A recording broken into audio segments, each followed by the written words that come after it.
Hi everyone, and welcome back to the second episode of me stumbling over my words because my mouth moves faster than my brain.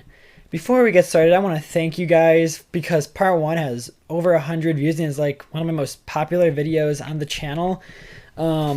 So make sure, in order for me to keep growing, because I really enjoy making this content and I know you guys like it, you guys like the video, subscribe, share, and check out my subreddit. And let's get crack-a-lackin'.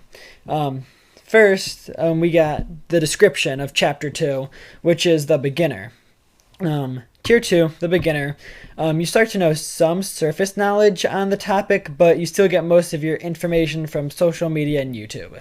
First on the list is the Men in Black, which I don't really know if this counts as a cryptid, but anywho, the Men in Black is a government organization that dresses in black and tries to erase any evidence of the extraterrestrial and or cryptids. This can be from mind-wiping or more permanent measures. They were first spotted around 1955, and they're usually around a lot of cryptids or extraterrestrials. As I said in the first video, I think the FBI investigated Mothman, though some people claim it was the Men in Black who were investigating it.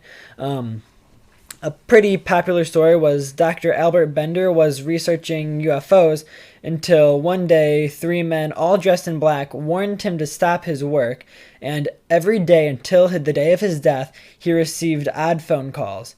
I'm going to give him a 4.9 because, with just like the last video, if there's some sort of extraterrestrials, I assume there's a type of people who want to, keep on the down low, and that's what the Men in Black do. So they're getting a 4.9.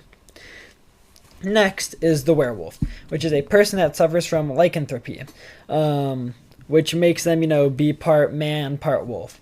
They have been spotted just around everywhere, and have had drawings since the Egyptian times. Usually it's put down to, big hairy dogs, or like really hairy men and stuff with rabies. An innocent looking man by day. A werewolf changes at night into a terrible wolfish beast. It attacks its victims with claws and fangs, tearing their flesh from their bones, or digs up corpses from cemeteries to satisfy its ravenous hunger for human flesh. The belief in werewolves probably grew from the fear of wolves, whose ghostly howls could be heard through the nighttime forests. Belief in werewolves is particularly strong in medieval Europe, and hundreds of innocent people were horribly executed by fearful mobs. Some really believe that they were werewolves and confessed to their crimes. In fact, they were just suffering from a madness known as lycanthropy. So I'm going to give them a 2, just because right here in the story, by the way, some people were wondering, this is the book I use for a lot of my stories. It's pretty good. I like it. Would recommend. I don't know where you can find it, but it's pretty good. And I would give them a 2 just from, a lot of people just track down to the madness of lycanthropy and, mob mentality and what have you. Next is one of my favorites, the Windigo, which is a tall, slender being with a deer skeleton head. They're found in northern North America and southern Canada, and were first spotted in 1375. A Windigo is a person that suffers from Windigo psychosis, which is when you have such a desire for human flesh that then eventually you absorb the people's powers and stuff that causes you to then transform into this giant hulking beast creature thing. So I'm going to give it a 4, but I don't think it's to the severity where, you're all mutated and stuff, but I don't know what the effects of human flesh does, so maybe, the isolation of the origins of a lot of the Wendigos are coal miners who were locked in mines, so, the isolation plus the starvation could make someone go mad and eat human flesh. Next up, we got the New Jersey Devil, which is just a goat dog with wings. It's found in New Jersey, and in 1909, it's first spotted in 1909. Maybe just like some weird rabid goat creature thing. Driven by mad hunger, the Jersey Devil leaves its dismal swampy home and flies to a nearby town, a glowing shadow in the night sky. After cruising over the rooftops, it spots a suitable chimney and dives down swiftly to the soot-laden stack. The devils, unscathed by the fierce burning in the grate, burst through the flames, scattering the logs into the kitchen beyond. Screaming in terror at the nightmare vision, a maid watches in horror as the devil makes for the larder. She can only pray that the children upstairs remain silent, for a single cry might tempt the ravenous beast for a sample of fresher food. All in all, I'm going to give the New Jersey Devil a 3 because zoos in New Jersey were offering over about $1,000 in 1909 times, which is about $2,800 now. And I think, if people are going to put up that big of a cash prize, it might be real and stuff. As legendary as Loch Ness, as camera-shy as Sasquatch, this morning the mythical creature, the Jersey Devil, believed to be caught on camera. It was like seeing a minion from another realm. New Jersey resident Dave Black claiming he captured this picture showing the Garden State's fabled fiend after leaving work on Monday. This thing sprouted wings, then it was gone. The myth of the devil dating back to 1735 in American folklore. The creature is said to be half human, half devil. Hundreds of believers claiming they've caught a glimpse of the dubious devil over the years. My grandfather, he saw it in the 50s. It's no surprise to me that I've been visited. But Black isn't the only person who says he saw the creature on Monday. Another person posting this video allegedly showing the winged creature flapping through the pine barrens less than 9 miles away from where Black says he saw it. There's some about it that didn't quite look like exactly what I saw. But Black is sure his devil is the real deal. I saw what I saw. The living Thailands, which I doubt I pronounced right, but it's also known as the Tasmanian Tiger, which is way easier to pronounce, went extinct in 1936. And very similar to the Megalodon, a lot of people think they're still alive now, which I don't really buy. They were found in Australia, and I mean, there could be a straggler or two, so I mean, I'm going to give it like a 2.5 just because it's a lot more recent since than the Megalodon, but I still think extinction means extinction, and they're not coming back. Next, we got the Jackalope, which is a rabbit with antlers, and was found in the West around the found in the West around the 1930s. The creator of the Jackalope was just some taxidermist who claimed he found a magical creature that would pull tricks on cowboys in order to steal their food, when really he just took antlers and stuck them on a rabbit. But I'm going to give them a 5 because they're one of the Lunchable mascots, and why would Lunchables lie to us? I mean, it doesn't make sense. Lunchables are our friends. They wouldn't lie to us. And so Jackalope getting a 5.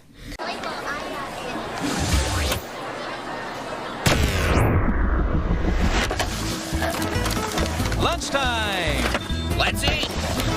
Just give me a scoop of worms. Scoop of what? He's a fussy eater. This is mixed up. No trades today, guys. You can make your own mixed up fun with Lunchables with 100% juice. Ah, little me time. Next, we got the rake. They're found in America, just in the country of America and stuff, and have first been spotted around the 1600s. What they've been mistaken as is just YouTube clickbait. One story is that the rake broke into someone's house, crawled up next to the husband, and then ran into the child's room, and then vanished, leaving the daughter's mangled corpse. And then when the husband went to take her to the hospital, he just drove into a lake. And now, garbage box for YouTubers are the only ones who can kill this mythical beast. I'm giving it a 1. It's fake. It was made for YouTube views, and it's absolute trash. Next is another name I'm pretty sure I'm going to butcher. Mokle Membini, which some say it's a lot like the African Loch Ness Monster. Others say it's a giant alligator, crocodile, I don't know. Others say it's just this big ol' aquatic horned lizard. It lives in the Congo and was also found in 1909. Must be a pretty big year for cryptids.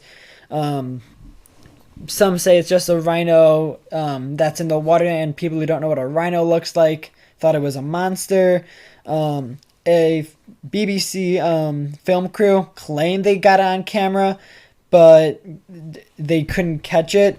I'm giving it a 1 just because there's too many of, like, some say it's a Nessie, others say it's an alligator, others say it's this horn thing.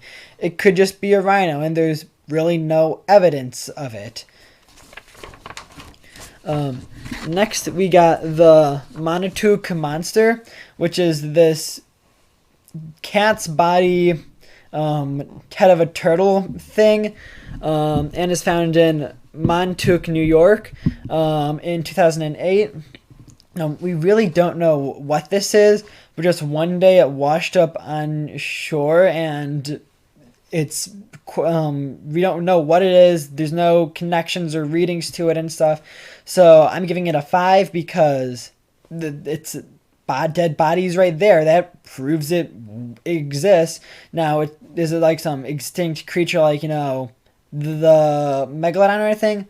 Possibly, but I don't think so because it looked pretty fresh. Next, we got the Flatwoods Monster, which is a gray being with red beady eyes, and like a weird humanoid-ish face, found in West Virginia, which must be some pretty big place for monsters, and was only spotted once, or maybe it's been spotted again, but at least from what I've read, one time in 1912, 1952, maybe just like a meteor because it was during like an asteroid storm and stuff.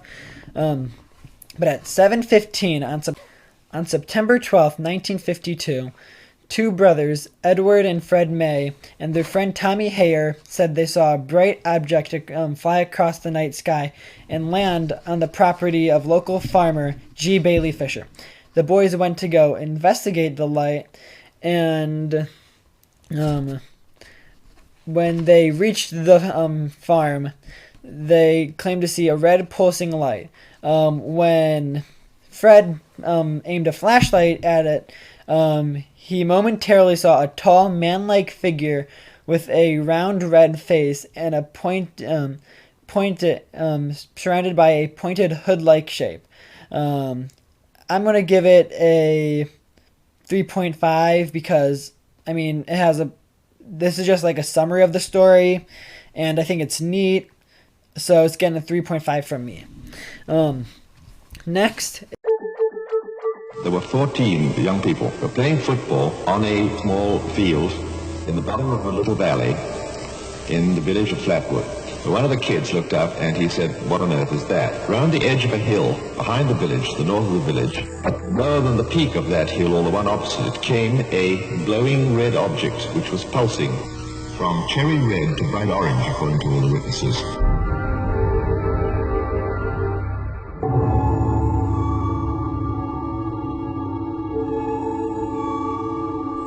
It looked like it was mechanical, sort of like a rocket. Well, as far as for myself, it doesn't make any difference, whether people believe me or whether they don't.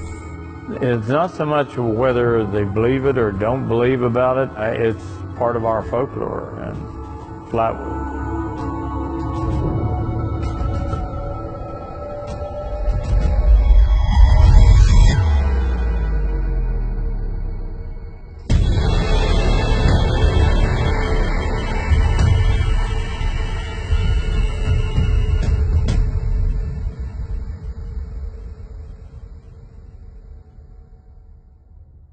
is a skinwalker, which is also known as a type of shapeshifter, or but from what I'm reading it as, like from my sources, it's a type of witch that disguises itself as an animal, and was lived around, a lot of the Navajo tribes around, when the Navajo tribe was a lot of a bigger place.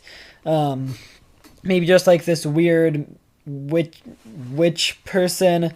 There are a lot of evil animals like wolves and stuff that would eat people, and the Navajo people said that those animals were skinwalkers too, because there's not a lot of evidence.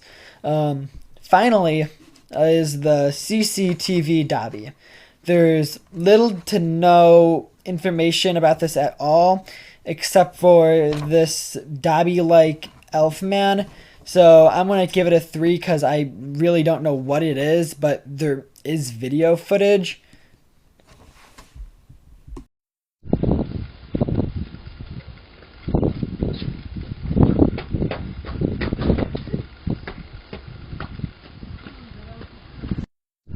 So that's the video for today. I hope you guys enjoyed it. Thanks for watching. Make sure you like and subscribe, and I will see you guys next time.